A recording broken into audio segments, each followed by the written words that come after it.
Olá pessoal, sejam bem-vindos a mais um vídeo aqui no canal Plataforma Moretti.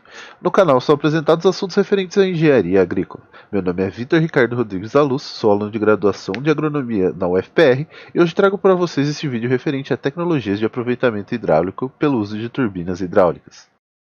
As turbinas hidráulicas foram projetadas para transformar a energia hidráulica de um fluxo de água em energia mecânica, na forma de torque e velocidade de rotação. Então, através dessa energia mecânica, com auxílio de um gerador, podemos gerar energia elétrica. As primeiras turbinas modernas foram desenvolvidas na França e Inglaterra, no século XVIII, para substituir as rodas de pás como fonte de energia mecânica para as fábricas. Nesta época, as turbinas acionavam diretamente as máquinas de fábricas próximas, através de longos eixos ou correias. A partir do século XIX, elas começaram a ser utilizadas quase que exclusivamente para acionar geradores elétricos, seja isoladamente em fazendas ou outros locais, quer agrupadas em usinas ou centrais hidrelétricas. Atualmente, as turbinas hidráulicas são as fontes de conversão de energia primária em energia secundária mais eficientes, com uma eficiência que pode ultrapassar os 90%. Se observarmos no esquema apresentado, podemos notar que para as turbinas hidráulicas, em geral, existem componentes básicos que podem ser chamados de essenciais. Esses componentes são o distribuidor, o rotor, o tubo de sucção e a carcaça, ou voluta. O distribuidor é estático e acelera o fluxo de água transformado em energia, dirige a água até o rotor e regula a vazão. O rotor é o elemento principal para a transformação da energia. O tubo de sucção somente existe nas turbinas a reação, que serão explicadas mais para frente. É localizado após o rotor para recuperar a altura entre a saída e o nível de água da descarga, e para recuperar parte da energia cinética da água nesta saída. E por último, a carcaça, ou voluta, que é onde todos os componentes listados estão inseridos. Quanto à classificação das turbinas hidráulicas, podemos utilizar o fluxo da água ao entrar no rotor para isto. Essas podem ser de fluxo tangencial, como as turbinas Pelton, à esquerda de imagem, de fluxo radial ou semiaxial, como as turbinas Francis, ao centro, e as de fluxo axial, como as turbinas Kaplan, à direita. Ou também podemos classificá-la quanto à variação da pressão estática, entre turbinas de reação, como as turbinas Kaplan e Francis, em que ocorre a redução da pressão estática na região do rotor, e as turbinas de ação ou impulso, em que a pressão estática permanece constante entre a entrada e a saída do rotor, como as turbinas Pelton, Turgo e Michel Blanc. Uma das turbinas mais utilizadas no mercado são as turbinas Francis. Isso se deve principalmente à sua grande capacidade de se adaptar a locais com baixa ou alta queda de água. Com velocidades de rotação entre 500 rpm e 750 rpm, podem ultrapassar a potência unitária de 750 megawatts. Essas turbinas foram idealizadas em 1849 com o nome de seu inventor, James Bichenko Francis, e com aperfeiçoamentos desde então. Atualmente elas ultrapassam os 92% de rendimento em grandes máquinas. A faixa de operação a qual essa turbina funciona com eficiência fica entre 40 e 400 metros de queda e 10 a 700 metros cúbicos por segundo de vazão. O distribuidor da turbina Francis possui um conjunto de pás, cujo objetivo é ajustar o ângulo de entrada de água, dando maior rendimento à turbina em uma grande faixa de operação, e pode ser executada tanto com o eixo na horizontal quanto na vertical. Os outros componentes dessa turbina são a câmara de entrada, o distribuidor, constituído por uma roda de aletas fixas ou móveis que regulam o caudal, e o tubo de saída da água.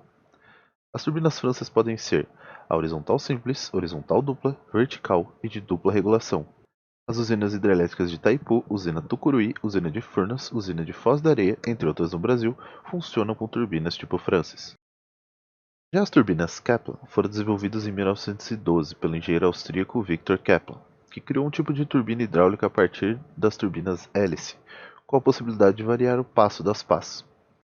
Estas são indicadas para quedas menores, de até 60 metros, rotação específica acima de 350 rpm e permite uma ampla variação de descarga e potência, sem apreciável variação do rendimento total.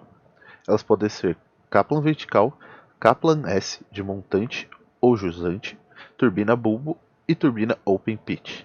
E como exemplo, é encontrada na usina de Três Marias, em Minas Gerais. As turbinas Pelton foram registradas por Lester Allen Pelton, um engenheiro norte-americano, em 1880, recebendo seu nome. Elas são adequadas para operar entre quedas de 350 metros até 1.100 metros.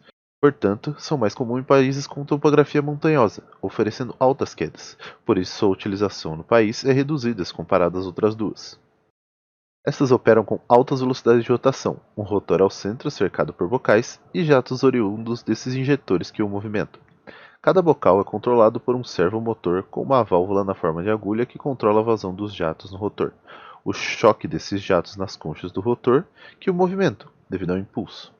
Existem até 6 bocais como mostrado na imagem, e dependendo da potência desejada, pode-se adicionar os 6 ou menos, controlando suas vazões. A roda formada pelas conchas anteriormente citadas pode ser instalada na horizontal ou vertical, dependendo das condições da usina. Turbinas de grandes dimensões são acopladas na horizontal devido às altas velocidades das águas que caem nas conchas ou pás. Pode-se encontrar um exemplo de sua utilização na usina de Jijaujai 2, na Etiópia.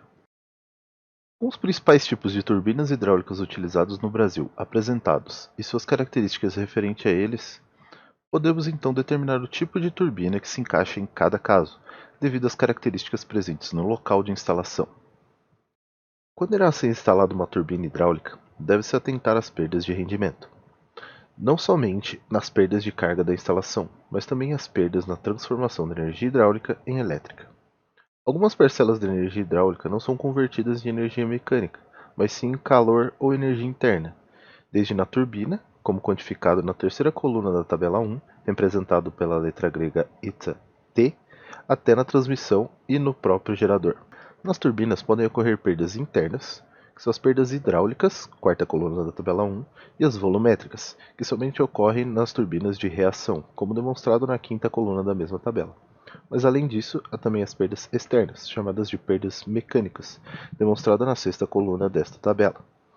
Além das turbinas, ocorrem perdas na transmissão, referente às perdas provocadas pela potência entregue pelo eixo rotor da turbina e a potência recebida pelo gerador, como também as perdas de rendimento no próprio gerador.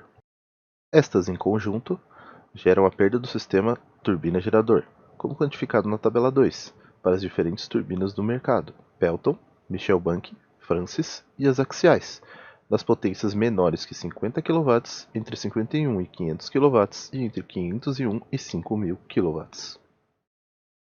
Segundo o Ministério de Minas e Energias, para se escolher uma turbina corretamente, deve-se também verificar a rotação específica, NQA, desta de acordo com a equação 1, em que N é a rotação dada em RPM, a vazão Q em metros cúbicos por segundo e a altura de queda H em metros. Através desses parâmetros, com auxílio de levantamentos estatísticos, é possível chegar a um diagrama em função da rotação específica e a queda, que demonstra onde cada turbina opera mais adequadamente, esse chamado de diagrama de Cordier. A área rachurada entre as curvas mostra os limites de aplicação de cada tipo de turbina. Com ele é possível dimensionar a unidade de geração de energia hidroelétrica adequadamente, pois se poderá definir a geometria e a rotação do rotor e então o número de polos do gerador.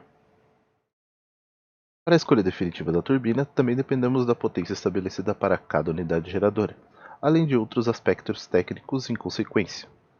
A potência em watts desse sistema hidráulico de geração de energia elétrica é definido pela equação 2 apresentada. Nele se leva em consideração a massa específica da água, 1000 kg por metro cúbico, a vazão que entra na turbina em metros cúbicos por segundo, a aceleração da gravidade, a altura de queda de água ou elevação em metros e o rendimento do sistema na turbina. Através do valor da potência, pode-se utilizar este gráfico para determinar a turbina desejada, em que este leva em consideração a altura da queda, a vazão e a potência. Pode-se verificar na figura que existem regiões de sobreposição, onde mais de um tipo de turbina é possível. Isto ocorre pela ampla gama de turbinas que podem ser utilizadas em um espectro muito grande de aplicações, tornando difícil definir exatamente onde estão as melhores escolhas para cada característica. Por isso também deve-se levar em consideração outros aspectos além dos já mencionados, como o custo do gerador, o risco de cavitação, custo de construção civil, flexibilidade de operação, facilidade de manutenção, entre outros. Com isso, nós, da plataforma Moretti, esperamos que o seu conhecimento sobre turbinas hidráulicas tenha se expandido. Agradecemos a sua atenção, deixe seu feedback e até a próxima.